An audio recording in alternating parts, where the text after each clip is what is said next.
commencer. Père Céleste, on te remercie, Seigneur, pour le privilège de ta parole qui apporte la vie, qui renouvelle notre intelligence, Seigneur, qui rend notre esprit de plus, notre pensée, nos pensées de plus en plus semblables à toi.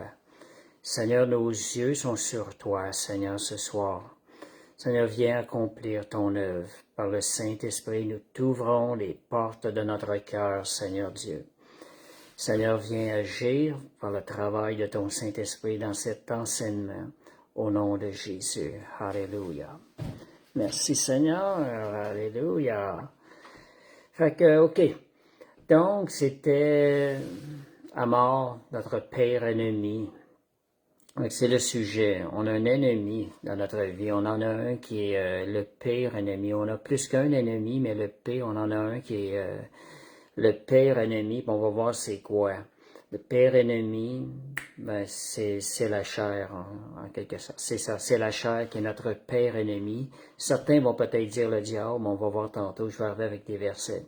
Fait que nous, lorsque des gens disent, est-ce que vous êtes en train des fois de dire des choses, quand vous regardez quelqu'un, vous dites, ah, la personne est dans la chair. La personne est dans la chair. Fait que vous voyez qu'il y a une différence. Déjà, ce qui vous porte des fois pour ça, vous êtes au courant, qu'une personne, elle a comme deux natures. Une nature qui va exprimer la chair, puis une nature qui va exprimer l'esprit. Et pourquoi que certains chrétiens marchent dans la chair et certains marchent par l'esprit? Parce qu'il y a un choix qui nous revient à chacun de nous. C'est nous qui faisons le choix de dire je vais marcher selon la nature de la chair, la nature adamique, ou je vais marcher selon ma nouvelle nature, la nature de Jésus. C'est un choix que nous devons faire. On va voir des versets ce soir qui nous parlent justement. Des fois, on catégorise la chair sans en dire c'est nous. Lorsqu'on se situe, qu'on regarde aux choses, c'est pas notre vraie identité, mais en quelque sorte, quand on dit c'est nous, c'est parce qu'on se regarde dans la nature adamique. Donc, c'est ça qui est la chair. Fait que le moi est notre pire ennemi parce que le moi est rattaché à la chair. Donc, être dans la chair, ça signifie vivre selon la nature humaine déchue. C'est vivre comme si on n'aurait jamais reçu l'Esprit de Dieu. Vivre sans la conscience de l'amour infini de Dieu. C'est ça dans la chair. Oh, mon écran est tombé noir. Je sais pas pourquoi. Juste un instant. Alléluia. Bon, OK. On va continuer. Donc, ça signifie vivre selon nos désirs égoïstes, centrés sur le moi. La vieille nature, elle est centrée sur elle-même, mais nous avons été créés pour les autres. Tout comme nous sommes des instruments de Dieu, en quelque sorte. Quand vous avez un instrument, un outil dans le jardin, l'outil a été créé dans un but pour servir. L'outil doit servir. De la même chose pour nous. Nous sommes une création de Dieu. Nous avons une utilité. Et notre utilité, c'est de servir le royaume de Dieu, servir notre roi Jésus et développer cette relation-là d'amour qui va nous faire servir Dieu de la manière qui est le plus agréable à lui. Développer une intimité avec Dieu. Donc, c'est ça. Ceux qui marchent dans la chair ne marchent gouvernés par la chair vont automatiquement aller vers le péché et automatiquement aller à l'encontre du Saint-Esprit, attrister le Saint-Esprit. Romains 8:5. Ceux en effet qui vivent selon la chair s'affectionnent aux choses de la chair, tandis que ceux qui vivent selon l'Esprit s'affectionnent aux choses de l'Esprit. Donc, c'est en train de dire, plus que tu es en train d'obéir à la chair, plus ton affection envers la chair, envers les choses de ce monde va grandir en toi. Et plus que tu vas vivre par l'Esprit, plus tu vas t'affectionner aux choses d'en haut. Voyez-vous qu'il y a comme il y a quelque chose là-dedans que je vais voir à soi, et je vais mentionner ça dans l'obéissance. Il y a quelque chose, il y a un entraînement qui est là. Puis quand on s'entraîne, on devient plus fort, on est capable de soulever des plus grosses choses. De la même façon, vos choix sont comme un entraînement et vous emmènent dans telle direction. Ça peut être un entraînement vers le mal ou un entraînement vers le bien, dépendant du choix qu'on va faire face à des situations qui vont se présenter à nous, face aux attaques de l'ennemi aussi. Fait que, à la question aussi, quel est notre père ennemi, je sais que des gens peuvent répondre le diable. Donc, je vais mettre un peu direction pourquoi que le diable, c'est pas le père ennemi, c'est pas notre père ennemi. La raison, le diable, il est notre adversaire, oui, mais il ne peut rien contre nous si nous ne lui ouvrons pas des portes, si nous ne lui donnons pas des accès légaux dans notre vie. Jésus a réglé le cas du diable. Fait que nous venons pour détruire, Jésus est venu pour détruire les œuvres du diable, il a réglé le cas du diable. Nous, c'est à nous, nous avons reçu un esprit nouveau, c'est à nous de marcher selon l'esprit, de ne pas ouvrir de porte à l'ennemi. Bien souvent, les problèmes de l'homme, ce sont des portes que nous avons ouvertes à l'ennemi par nos choix. Quand nous allons dans la désobéissance, où nous allons pécher, cela, où nous sommes dans la colère, on a de la misère à pardonner, on refuse de pardonner, on retient la rancune. Ce sont toutes des choses qui vont ouvrir des portes à l'ennemi et qui vont lui donner des droits légaux. Et plus une personne, ça c'est la chair, ce sont les fruits de la chair, plus une personne marche dans la chair en faisant ces choses-là, manifestant ces choses-là, ben l'esprit, lui, le diable plutôt, va avoir des accès de plus en plus, puis il y a des démons qui vont rentrer, qui vont venir s'installer. Fait que, voyez, fait que même parfois, nos choix peuvent être faits, comme Sandra dit, par ignorance. L'ignorance ouvre des portes et devient un terrain où ce que l'ennemi peut agir. Adam et Ève ont été séduits. Ils ont été séduits. Ils ont joué, Satan a joué le jeu dans ces questions et il les a fait croire quelque chose qui n'était pas vrai. Ça les a emmenés dans le péché, ça a ouvert la porte, ça a donné des droits légaux à Satan sur toute la nature humaine, parce qu'il représentait la nature humaine. Fait que merci Seigneur. Donc, Jésus a vécu le diable à la porte, c'est nous qui ouvrons des portes, on lui donne des droits légaux, parce que le diable peut agir contre nous et à travers nous et par nous. C'est ça les portes qu'on fait, mais les portes qu'on ouvre sont aussi contre nous. Donc l'être humain est un hôte pour des esprits. C'est une création de Dieu un être humain il y a des démons qui peuvent agir à travers, même plusieurs. On est comme un hôte pour des esprits. Mais c'est à nous de fermer la porte. On a tout ce qu'il faut à l'intérieur pour fermer la porte à cet ennemi-là qui ne vienne pas se manifester dans notre vie puis à travers nous aussi. Merci Seigneur. Satan utilise la voie de la chair. La chair est comme un canal des influences et des manifestations de Satan. Satan, pourquoi il veut l'homme? C'est pas parce que c'est l'homme, c'est parce que l'homme est un hôte, c'est un endroit où il peut prendre du pouvoir. C'est pour ça qu'il est après l'homme. Il veut influencer, il veut se manifester, puis il a besoin qu'on lui ouvre des portes pour qu'il puisse se manifester à travers nous. Donc, qui est, dans notre sens, si je veux maintenant en opposer, qui est notre pire ennemi, qui est notre meilleur ami? Qui voyez-vous comme étant, qui pouvez-vous dire qui est notre meilleur ami?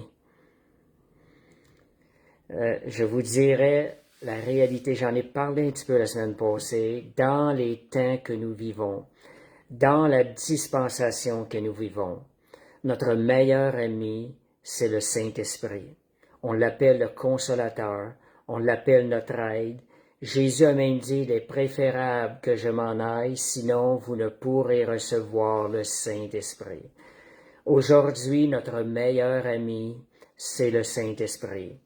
Donc, on va voir des versets. Si notre père ennemi est la chair et notre meilleur ami est le Saint-Esprit, c'est parce qu'il y a une opposition directe entre un et l'autre. Puis on va voir des paroles là-dessus qui nous en disent. Donc, le Saint-Esprit, c'est l'aide qui nous a été donnée dans cette période actuelle, la période de l'Église que nous vivons. Le Saint-Esprit, nous sommes des hôtes, le Saint-Esprit veut se manifester à travers nous. De la même façon, c'est nous qui pouvons lui laisser la place et lui permettre de se manifester à travers nous. Donc, Galates 5, au verset 16, ça dit « Marchez selon l'Esprit, et vous n'accomplirez pas les désirs de la chair. » Être dans la chair signifie donc être dominé. Quand on dit ne pas marcher selon la chair, ne pas être dominé par les désirs du monde ou du péché. Donc, la Bible nous dit marcher selon l'Esprit. On a quand même un choix. C'est un ordre. Mais Dieu a mis en nous ce qui est nécessaire pour que notre choix soit plus facile de choisir de marcher par le Saint-Esprit. Mais le choix donne toujours les directions. T'emmène dans une direction et dans une autre. Vous savez, le choix, c'est une puissance, parce que ça peut t'emmener directement vers le mal et ça peut t'emmener directement vers le bien.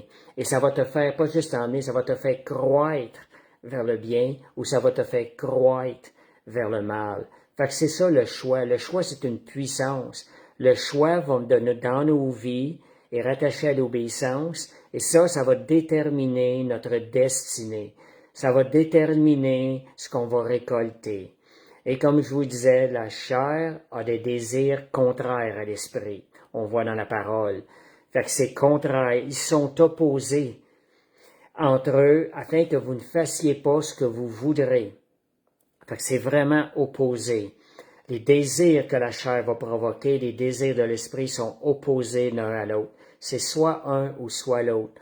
On a le choix, nous. C'est nous qui devons faire le choix. Et quand on dit que vous ne fassiez pas ce que vous voudrez, pourquoi qu'on dit ça? C'est parce qu'on a deux natures à l'intérieur de nous. Il y a la nature de la chair qui pousse vers le péché et la nouvelle nature de Jésus qui nous pousse, qui veut nous pousser à faire le bien. Donc, il y a quand même un combat et c'est nous qui déterminons par notre choix quel côté sera en défaite et quel côté nous allons donner la victoire. Nous allons donner l'accès. Est-ce que nous allons donner accès à l'ennemi, à des démons, ou est-ce que nous donnons l'accès au Saint-Esprit? Donc, il y a une puissance dans le choix. C'est vraiment important de réaliser, je m'arrête, mon choix va déterminer ma destinée, mon futur. Donc, je ne fais Romains 7, 14 à 24. Je vais parler de ce verset-là. On parle beaucoup de la chair. Nous savons en effet que la loi est spirituelle, mais moi, je suis charnel. Quand je vous disais le moi, Paul est en train de regarder au niveau de l'être, pas le nouvel être, mais de l'être dans lequel on a été né, vendu au péché. Donc, charnel, c'est vendu au péché. Et quand je ne sais pas ce que je fais, je ne fais point ce que je veux, et je fais ce que j'ai. Vous voyez qu'il y a une nature, il y a deux natures. La chair, elle est là, elle a quand même une certaine force, la chair. Comment est-ce qu'on va faire pour lui en retirer? Comment est-ce qu'on va faire pour en donner plus au Saint-Esprit, que le Saint-Esprit ait plus de liberté d'agir? C'est ce qu'on va voir à soir dans certains versets. Donc, et maintenant, ce n'est plus moi qui le fais, mais le péché qui habite en moi. Fait qu'il montre la séparation entre le désir de faire le bien et le désir de faire le mal. Il y a deux choses. Et donc, il identifie le moi, le vieux moi charnel, au péché. C'est le péché qui habite en moi. Ce qui est bon, je le sais, n'habite pas en moi, c'est-à-dire dans ma chair. Donc, Paul, quand il parle du moi, dans ces versets-là, il parle de la chair. J'ai la volonté, mais non le pouvoir de faire le bien. Paul parle toujours au niveau de la chair, parce que Dieu nous a revêtus de puissance. Ce qui est bon, j'en parle à ça pour qu'on fasse la différence. Des fois qu'on discerne d'où est-ce que ça vient, cette pensée-là, cette tentation-là. Ce qui est bon n'habite pas en moi, mais dans ma chair. J'ai la volonté, mais non le pouvoir de faire le bien. Car je ne fais pas le bien que je veux, je fais le mal que je ne veux pas. Paul parle toujours au niveau de la chair, au niveau du péché qui habite en lui, qui habite en nous.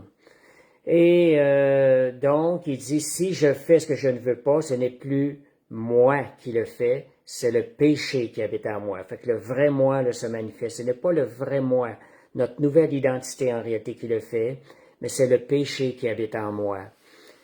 Donc, je trouve en moi cette loi, quand je veux faire le bien, le mal est attaché à moi, à la chair, car je prends plaisir à la loi de Dieu, selon l'homme intérieur, mais je vois dans mes membres, regardez, c'est dans mes membres, où est-ce que la chair trouve du pouvoir, où est-ce qu'elle manifeste son pouvoir, c'est à travers nos membres. Et je vois dans mes membres une autre loi qui lutte contre la loi de mon entendement et qui me rend captif de la loi du péché qui est dans mes membres.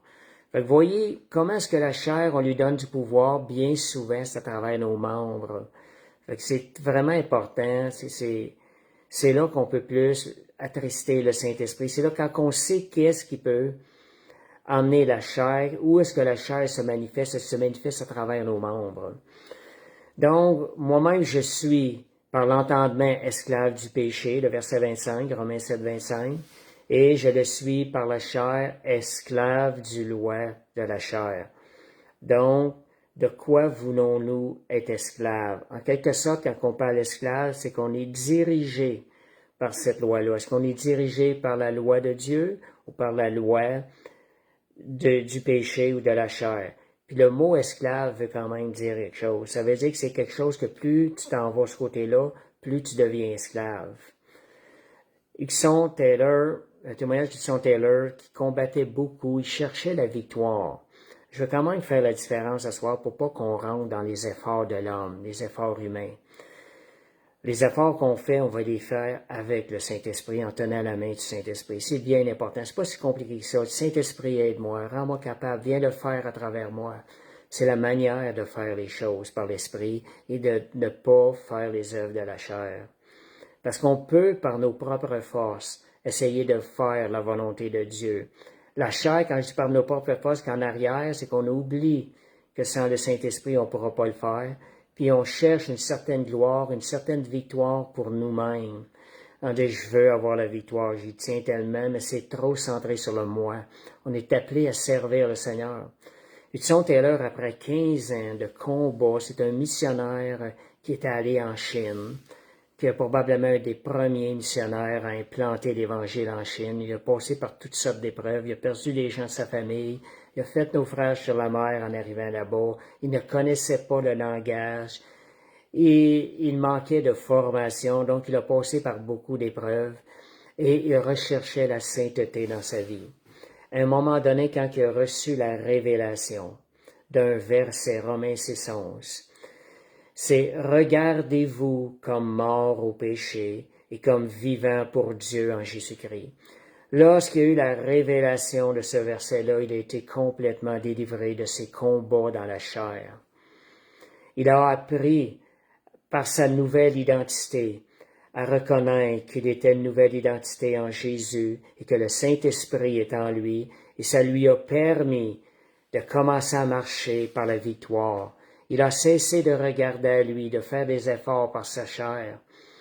Ça prend la révélation de Dieu, bien souvent pour ces genres de choses-là. Et sa vie a été transformée. Il y a eu un fils, un beau-fils, qui a enseigné des vraiment bons livres sur la foi, là, qui enseigne comment marcher par la foi. Donc, Galates 5:19, on va parler des œuvres de la chair, mettre des points pour les identifier un peu. Elles sont manifestes, c'est l'impudicité. Vous voyez, c'est à travers la chair, c'est à travers des actions que l'homme va manifester. C'est là que la chair va trouver place. L'impureté, la dissolution, l'idolâtrie, la magie, les inimitiés, les querelles. Ça, on parle pas des émotions, mais les émotions nous emmènent beaucoup dans la chair. Les querelles, les jalousies, les animosités, les disputes, les divisions. S'il y a des choses que vous êtes en train d'entretenir, de la division entre frères et sœurs, il faut faire attention, des fortes chances que ce soit le fruit de la chair. l'envie, l'ivrognerie, les excès de table, les choses semblables. Je vous dis d'avance, comme je l'ai déjà dit, ceux qui commettent de telles choses, la Bible dit, n'hériteront pas le royaume de Dieu. C'est quand même, il faut porter attention. Quand on parle de l'envie, moi je pense à quelque chose. Quand on parle de l'envie, je vois ça des fois, je vois ça dans le Seigneur, puis je pense que beaucoup de gens aussi font face à ça, puis ne le voient pas vraiment. Lorsqu'on est porté à se comparer à quelqu'un d'autre, on est en train d'être dans la chair. Et la chair ne produit pas les fruits de l'esprit.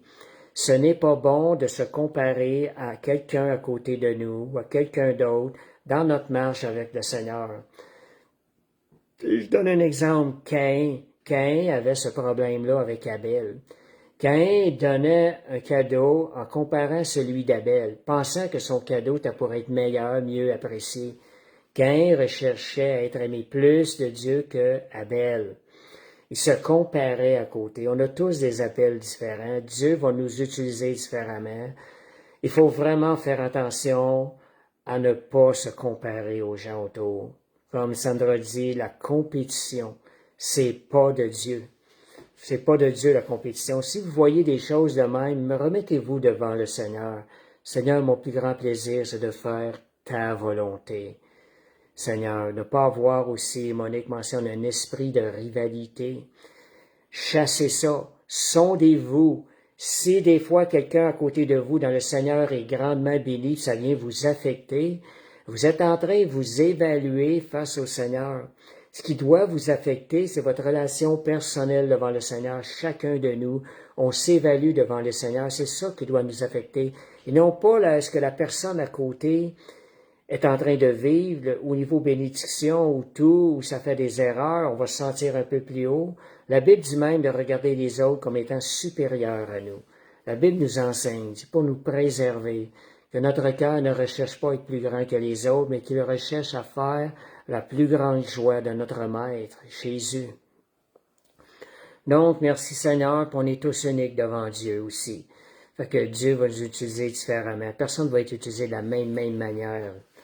Donc, Colossiens 3, 8, il est écrit, c'est écrit, c'est parce qu'il y a un avertissement là-dedans, c'est parce qu'il y a des conseils, il y a des recommandations qui vont nous demander de faire des choix. Sinon, ça ne sera pas écrit. Ça dit, mais maintenant, renoncez à toutes ces choses, à la colère, à l'animosité, à la méchanceté. Vous voyez la méchanceté dans votre cœur, faut pas tolérer ça. La calomnie, aux paroles déshonnêtes. La calomnie, faites attention. Des fois, même envers des gens du monde, des fois dans la politique, de ne pas traiter de toutes sortes de choses des personnes. Faut faire attention. Et paroles déshonnêtes qui pourraient sortir de notre bouche. Ne mentez pas les uns des autres, vous étant dépouillés du vieil homme et de ses œuvres. On se dépouille, on l'enlève, on lui enlève, on se revêt de l'homme nouveau pour manifester l'homme nouveau. Jacques 3, 14, 15, ça dit, si vous avez dans votre cœur une jalousie amère et un esprit de rivalité, ne vous glorifiez pas et ne mentez pas contre la vérité. Cette sagesse n'est pas celle qui vient d'en haut, mais elle est terrestre. C'est une sagesse charnelle, produit de la chair, qui a des désirs contraires à l'esprit, qui fait la volonté contraire à l'esprit. Elle est même diabolique, c'est la parole. C'est ce que la parole de Dieu nous dit. Et quand on dit ne mentez pas, faire attention aussi, il y en a des gens qui publient des choses, ce sont des mensonges. Faut toujours faire attention de ne pas publier des choses qui ne sont pas vraies. Des fois, on veut publier des choses qui viennent appuyer notre position dans nos pensées. Il faut toujours faire attention à ça. Est-ce que c'est pas parce que ça vient appuyer notre position que c'est vraiment une vérité ce qu'on va publier? Puis des gens dans le monde accentuent davantage cette chose-là, leur position par des mensonges. Fait que veillons à ce qu'on publie, soyons sages, allons vérifier afin de ne pas publier des mensonges. Parce que ça peut toucher un peu inconsciemment. On n'est pas conscient que c'est un mensonge, mais c'en est un. Il faut faire attention. Donc, il est nécessaire de tuer tout ce qui est produit par la chair, de tuer la chair. Ceux qui sont à Jésus-Christ, Galates 5, 24, ont crucifié la chair. En réalité, quand tu crucifies, c'est un moment qui est difficile. C'est une méthode, on vient tuer par la crucifixion la chair avec ses passions et ses désirs. Donc, la Bible dit de la crucifier. On la tolère pas un peu, on la crucifie. Et donc, si on dit aussi encore ici, un choix s'implique, je dois crucifier. Qu'est-ce que je suis en train de faire qui vient crucifier la chair? Donc, il y a différentes actions qu'on peut faire. C'est que quand des fois on dit non, on est en train de mettre à mort la chair. Non à une tentation, à quelque chose qui n'est pas de Dieu, on est en train de mettre à mort. Mais aussi, par la consécration et la sanctification, on crucifie aussi la chair. On travaille à crucifier la chair. Après avoir été justifiés comme croyants en venant au Seigneur, nous avons maintenant à marcher dans la consécration et la sanctification. Quand on parle de sanctification, c'est une poursuite de la sainteté. Poursuite de la sainteté, c'est pas poursuivre à 90% de la sainteté. La sainteté, c'est 100%. C'est poursuivre cette sainteté-là, courir pour aller là, dans la sainteté. C'est un processus. Se consacrer à Dieu, c'est un acte qui est volontaire. Donc, c'est comme je vois, c'est un choix qui s'implique, c'est un acte volontaire. Je veux me consacrer. Ça veut dire être encore plus au Seigneur, de jour en jour. C'est ça la consécration. Romains 12, 1. Je vous exhorte, frères, par les compassions de Dieu, à offrir vos corps comme un sacrifice vivant. Des fois, le corps a des désirs. Ce soir, des fois, on ne veut pas jeûner. Le corps veut manger. Il y a des choses. Le jeûne, mais il vient vraiment mettre à mort la chair. Comme je dis, c'est par les membres. Puis aussi par les tentations, les désirs qui peuvent venir dans la chair, de la chair. Offrez vos corps comme un sacrifice. Sacrifiez-le, crucifiez, sacrifiez comme un sacrifice vivant, saint, agréable à Dieu, ce qui sera de votre corps, de votre part un culte raisonnable. C'est raisonnable devant Dieu qu'on poursuive la sainteté et qu'on met à mort les désirs de la chair et les désirs du vieil homme. Donc, des efforts conscients et constants avec le Saint-Esprit, on doit réévaluer. Comment est-ce qu'on va faire ça? C'est conscient, c'est constant, ça. C'est pas juste une fois qu'on prend une décision. Vous savez, moi, j'avais appris, je me rappelle que le Saint-Esprit m'avait venu me toucher dans une vision. Et si la décision qui était sortie de l'intérieur, qui était faite par Jésus, par le Saint-Esprit, je m'engage à te suivre, à te servir, à courir pour toi tous les jours de ma vie, jusqu'au bout, jusqu'à la fin, jusqu'à la mort. Je sais que Dieu a scellé cette décision-là. Je sais d'où est-ce qu'elle le venait. Mais ça ne veut pas dire que j'ai pu laisser ça de côté, que c'est complètement fait, que j'ai pu m'en préoccuper. Je dois constamment garder cet engagement-là vivant à l'intérieur de moi. Il doit être aussi vivant qu'au moment où est-ce qu'il a été prononcé devant Dieu. Fait qu'on doit réévaluer nos pensées, je dis réévaluer. Ça veut dire pas juste une fois. Notre façon de vivre et notre disposition de cœur. Ma conduite, est-ce qu'elle est en ligne avec la conduite du Saint-Esprit? Ça, c'est des choses qu'il faut valider. Donc, est-ce que je marche?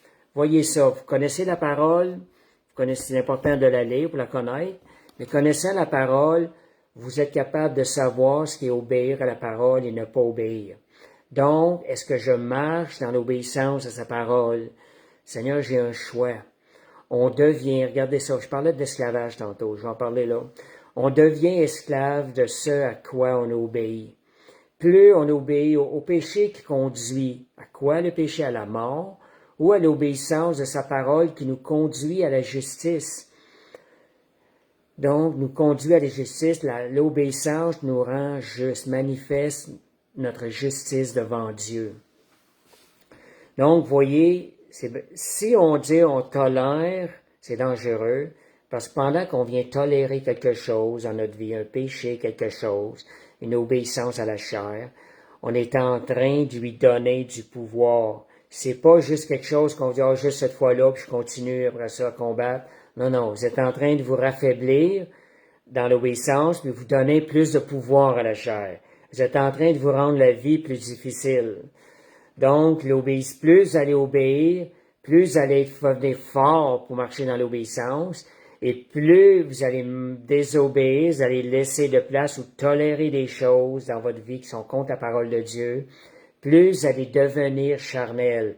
Et devenant plus charnel, vous allez cheminer avec plus de force vers le péché. Le courant de vous faire cheminer vers le péché va être encore plus fort. C'est là l'importance de ne pas tolérer des choses du péché dans notre vie. On se rend la vie plus difficile. Donc, il est important aussi à travers ça, la discipline va faire quelque chose et elle va se driller, je dirais, dans le Seigneur pour marcher dans l'obéissance. Plus allez, j'étais à moi plus, je me rappelle que je pense tout le temps à cette affaire-là quand j'étais jeune, là.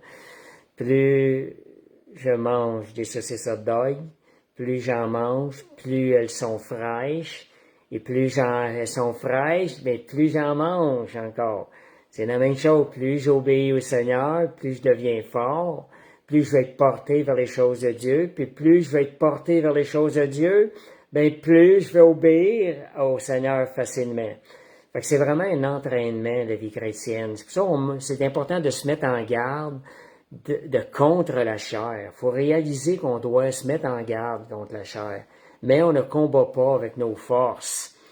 Quand vous regardez là, procrastinez votre temps de prière. Pour ceux qui ne savent pas c'est quoi, c'est qu'on remet à plus tard. C'est ça, procrastiner. Voyez, ça, vous êtes en train de désobéir à Dieu et qui nous demande de prier, puis même sans cesse. Procrastiner, plus vous allez procrastiner votre temps de prière, plus ça va être difficile de vous setter, de prendre des temps avec le Seigneur, de vous décider. Ça, c'est une œuvre de la chair. C'est désobéir à Dieu. Puis je vais dire quelque chose, c'est Satan qui joue le jeu à travers la chair en nous séduisant, en essayant de nous faire croire que c'est pas vraiment de la désobéissance à Dieu. Un matin, là, je serais supposé prendre un temps avec le Seigneur, je me lève, oh, ne me tente pas, je vais remettre ça, demain. On pense que demain, ça va être encore plus facile. Mais ce qui arrive, vous êtes en train de donner du pouvoir à la chair, ce qui fait que la prochaine fois, ça va être encore plus dur.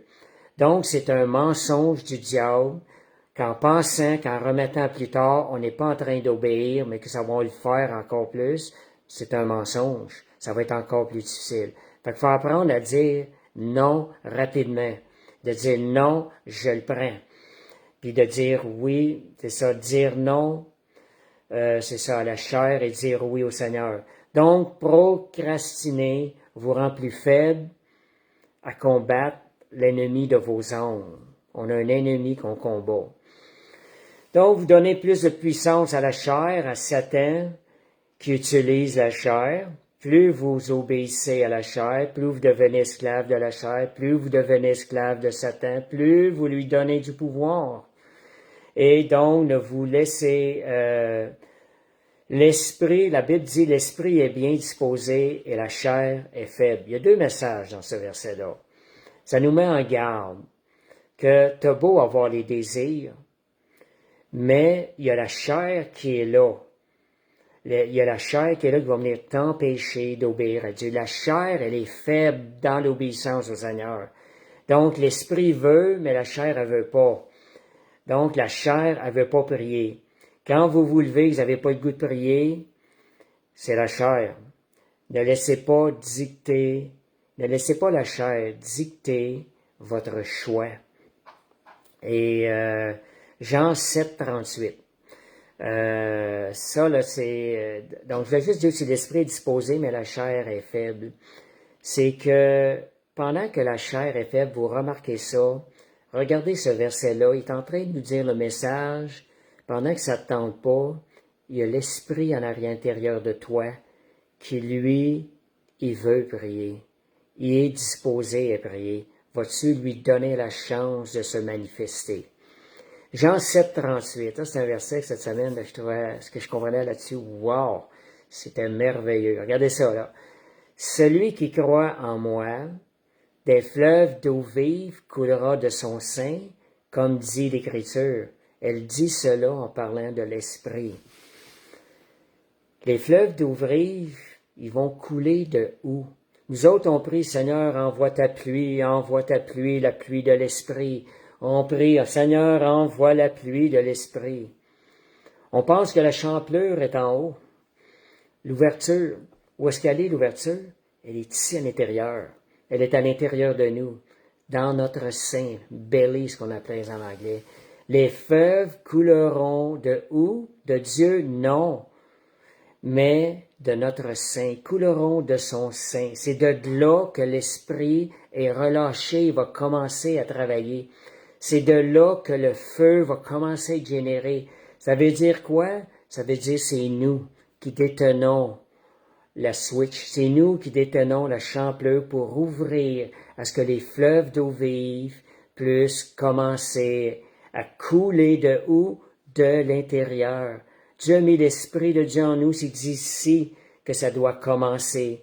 Donc, c'est nous qui doit partir le moulin qui va générer l'eau vive, le moulin qui va générer l'eau vive. Ça vous tente pas de prier? La chair ne veut pas, priez quand même, car l'Esprit est bien disposé. Et quand vous allez commencer à prier, c'est comme vous êtes en train d'ouvrir la champlure. Et là, les fleuves d'eau vive que l'Esprit de Dieu veut générer vont commencer à couler.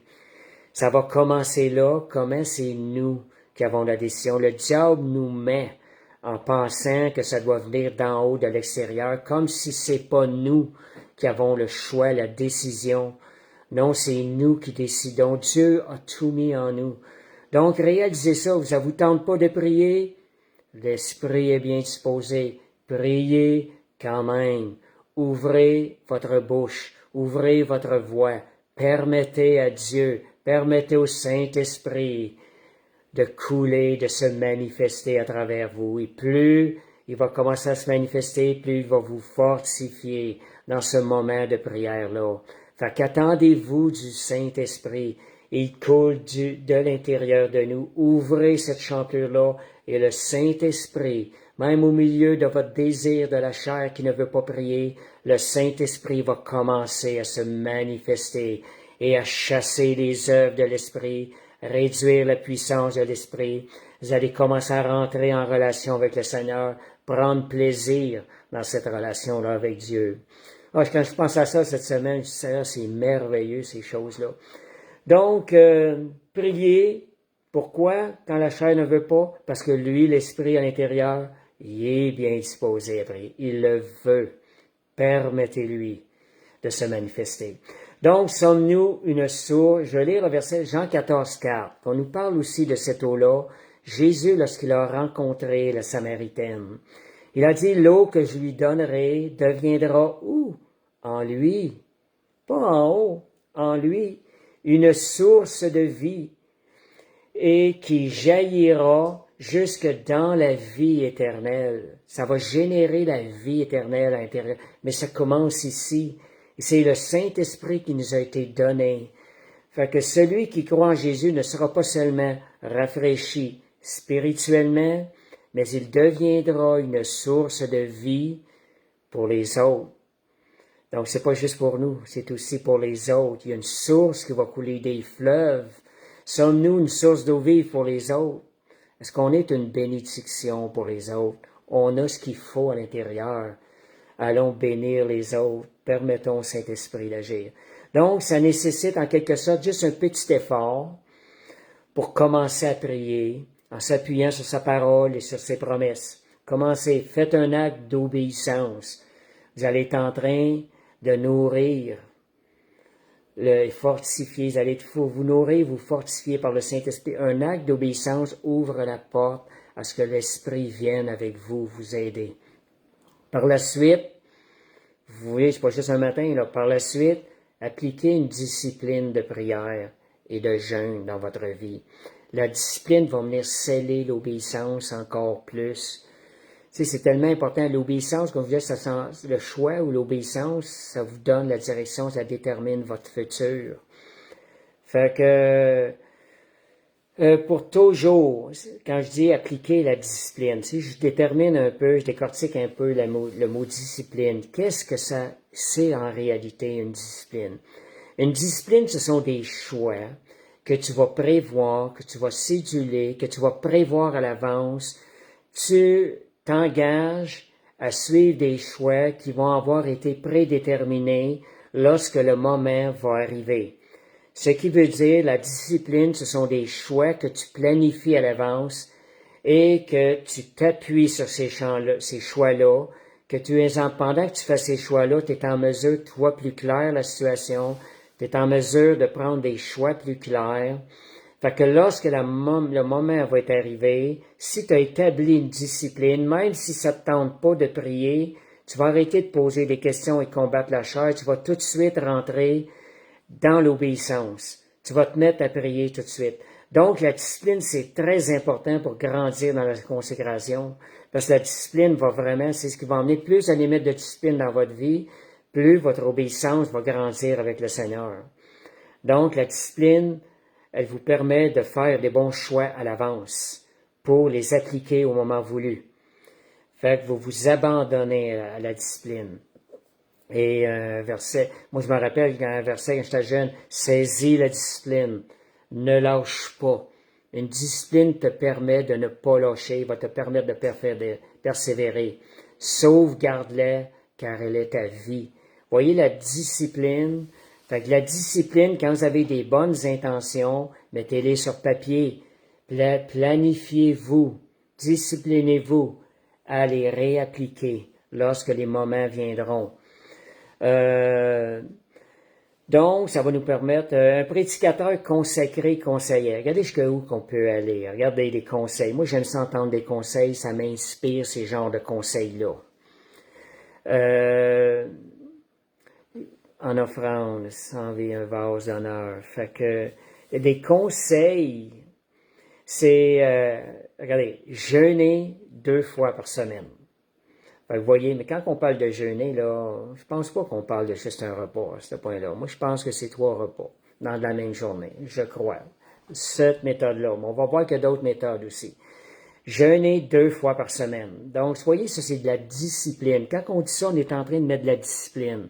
Ça nous tente pas quand le moment arrive, mais on s'est discipliné, on rentre dans l'obéissance automatiquement. On va obtenir, récolter les fruits de cette obéissance-là. Deuxième chose, il conseillait une vigilance de prière. Moi, j'avais enseigné au mois de décembre la prière de garde, ou à fin novembre, je pense, la prière de garde. Développer une vigilance de prière, une discipline de vigilance de prière. Et ce qui était parlé, c'est 2 fois par semaine. Une vigilance, c'est la nuit. C'est de minuit à 1 heure ou de minuit à 2 heures, selon vous êtes en mesure de faire. Faites-le 2 fois par semaine. Incorporez cette discipline-là dans votre vie. Il va y avoir des changements certains. Puis l'autre, un jeûne sec de 6 heures le matin à 12 heures le midi. 2 autres jours. On a parlé 2 jours de jeûne complet.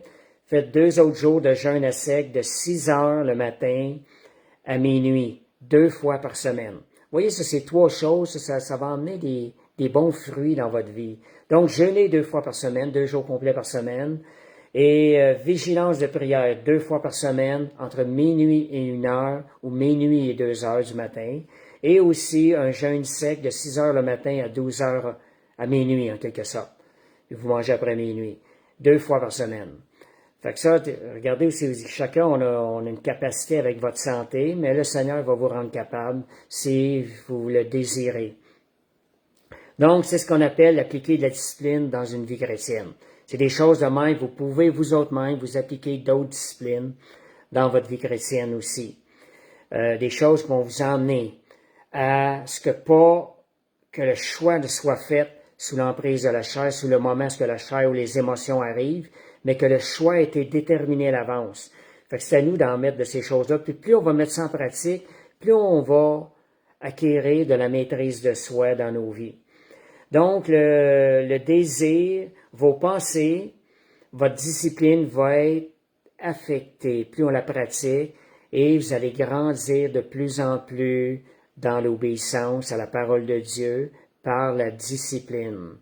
Donc, parce que quand la chair vient, si on n'est pas préparé, on obéit à la chair. La discipline vous permet de vous préparer à obéir quand le moment de la tentation arrive et vous allez récolter les fruits divins de la parole de Dieu. Donc, ne lâchez pas la discipline.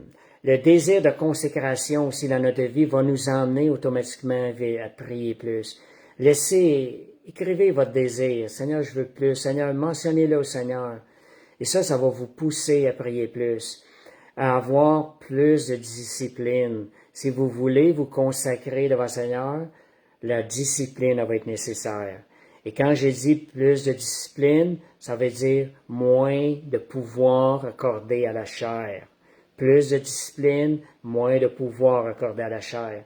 Quand l'ennemi viendra pour tenter de vous faire désobéir à Dieu, vous allez être assez fort, plus fort que les tentations de l'ennemi, et vous allez dire non à la chair d'une façon rapide et efficace. C'est ça que la discipline va produire. Et la consécration et la discipline sont nécessaires pour cultiver. On parle de mot cultiver, c'est le mot que je cherchais au début, là. On cultive une vie. On cultive une vie de sainteté. Ça veut dire qu'on sème, on investit là-dedans, puis on va avoir de la récolte. On va récolter. Est-ce que c'est ça qu'on veut? Fait que semons. Donc, pratiquez l'obéissance et vous allez récolter les fruits de Dieu dans votre vie encore de plus en plus. Donc, quels sont les fruits de Dieu? On arrive vers la fin. Galates 5, 22. Mais le fruit de l'esprit, c'est l'amour, la joie, la paix, la patience, la bonté, la bénignité, la fidélité ou la bienveillance, là, la douceur, la tempérance ou la maîtrise de soi. Est-ce que c'est ça qu'on veut dans notre vie? Mais l'obéissance à Dieu va emmener ces fruits-là qui vont ressortir de notre vie et ça va être utilisé pour bénir les gens autour de nous. Je vais terminer avec un dernier sujet. Galates 5, 24, qui suit les fruits de l'esprit. Ceux qui sont à Jésus-Christ ont mis à mort la chair ou ont crucifié la chair. Ils ont mis la chair à mort d'une façon radicale et durement. C'est ça que ça veut dire. Avec ses passions et ses désirs. Donc, discernons ces choses-là. On a dit certains versets qui nous mentionnent c'est quoi la chair. Et tranchons. Crucifions cet ennemi-là. Notre pire ennemi. Crucifions la chair. Voyez, c'est un ennemi. Un ennemi, c'est pas là pour vous aider. C'est là pour vous détruire. Est-ce que c'est ça qu'on veut dans notre vie? Réalisons que ces choses-là, quand elles viennent en vêtues comme un ennemi pour vous détruire. Comment crucifier la chair? Reconnaître notre nouvelle identité en Christ. Je parlais que Romains 6:11.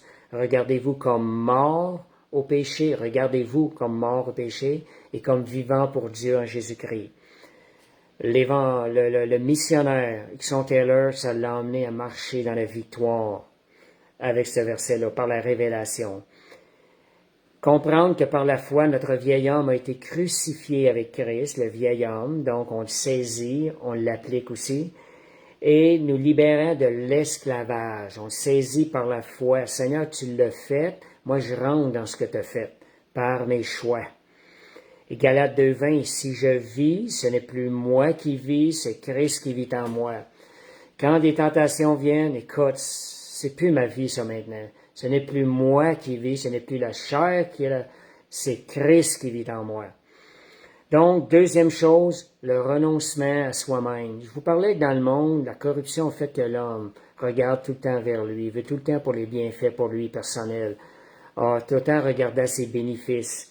Mais ça, il faut dire, je renonce à ça maintenant. Mon seul désir est de plaire à Dieu. Je veux faire ce qui est agréable à Dieu, ce qui est bon pour Dieu dans le royaume de Dieu. Et Jésus nous enseigne que pour le suivre, il faut se renier, prendre sa croix chaque jour, on dit bien chaque jour, et le suivre. Seigneur, je veux suivre ton cœur de serviteur. Marcher, troisième chose, j'ai 5 points, marcher selon l'esprit. On a vu Galates 5,16, marchez selon l'esprit et vous n'accomplirez pas les désirs de la chair. Donc, c'est nous qui décidons, je fais un pas dans l'esprit ou je fais un pas dans la chair. Notre pas est un choix, est une décision.